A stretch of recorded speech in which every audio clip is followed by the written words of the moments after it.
What is up, guys? Today we got a slightly different video for you guys. SFJ Jeepin is actually going to have a video without a Jeep in it. So the old man recently bought himself a 2017 F250 and he wanted it to be a little higher. So instead of getting all complicated with a big 6-inch lift, these trucks have massive wheel wells, so we can clear 37s with a leveling kit. Now, we will have to trim the front valance a little bit, maybe this little bit of plastic here, but that's not that big of a deal. The level we're putting on is a Ready Lift 2.5. The reason I went with the Ready Lift for his truck is because it's a super complete kit. It's got sway bar drop brackets, it's got a track bar relocation bracket. A lot of spacer kits are just, well, 2 spacers. And that's all it does, so it throws everything off. Your sway bars are way higher than they need to be. Vehicle won't track right. And it's just something that you don't really want to deal with. Found this kit for $350 on Amazon. I'll put a link below.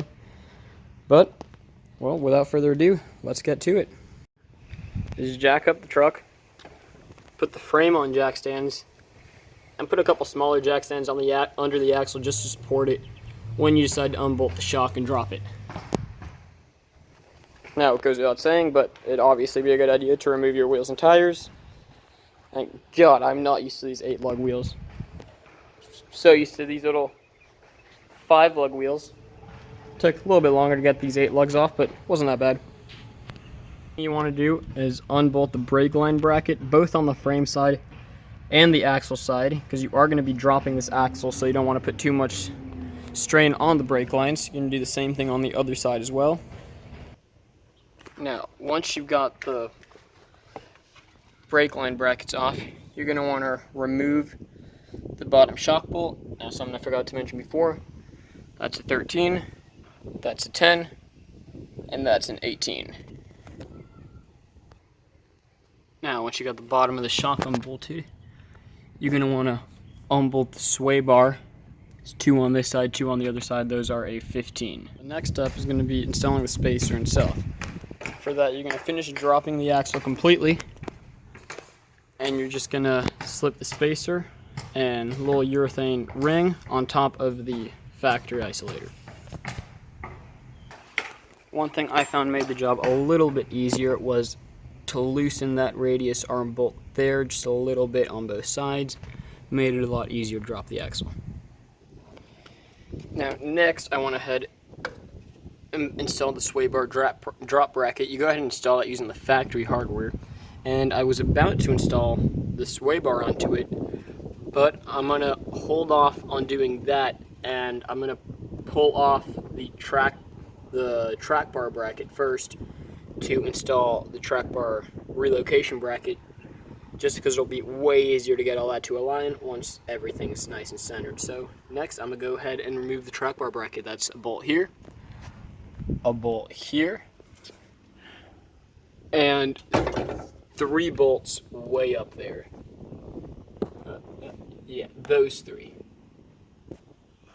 Okay, so once you get the old track bar bracket off, you just take out the track bar, put the new one in, re-bolt in the track bar, and then after that, you can go ahead and bolt the sway bar to the sway bar drop bracket with the hardware provided. A little short because I ran out of lighting, and honestly, the quality would have been awful. But pretty much all I've done since then, installed the sway bar onto the drop bracket, installed the shock extension bracket. Pretty straightforward. It comes at an angle here, so it just sits right there nice and straight. It's not completely done here. We still gotta mount the shock. All that's really left is to mount the shock, mount the brake line drop brackets, and mount the bump stop extensions. So pretty much the next thing I'm going to do is just raise the axle a little bit so that I can line up the shock and put the bolt in.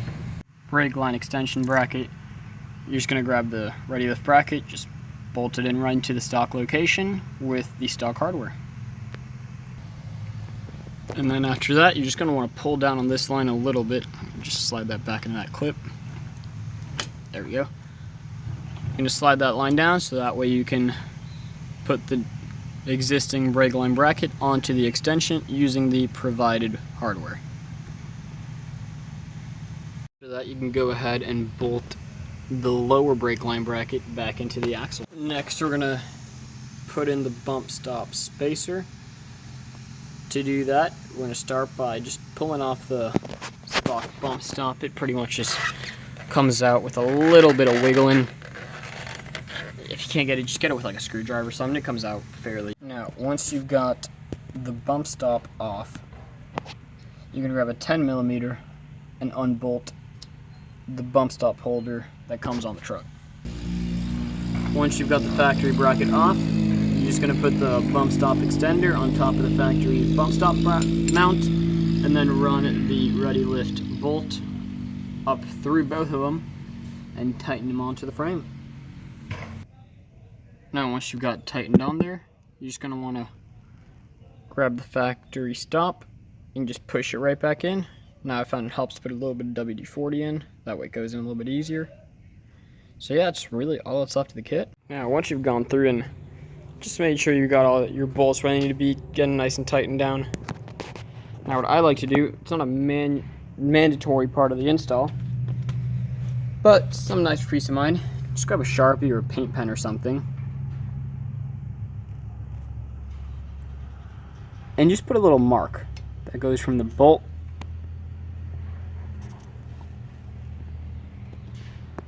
to the frame. Doesn't need to be anything big, but just showing where all your marks were,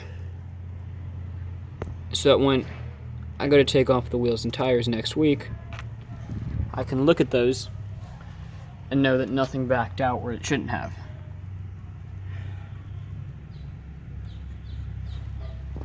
So yeah, after you go through and just mark everything down, really all it's left to do is put the wheels and tires on and get the truck off the jack.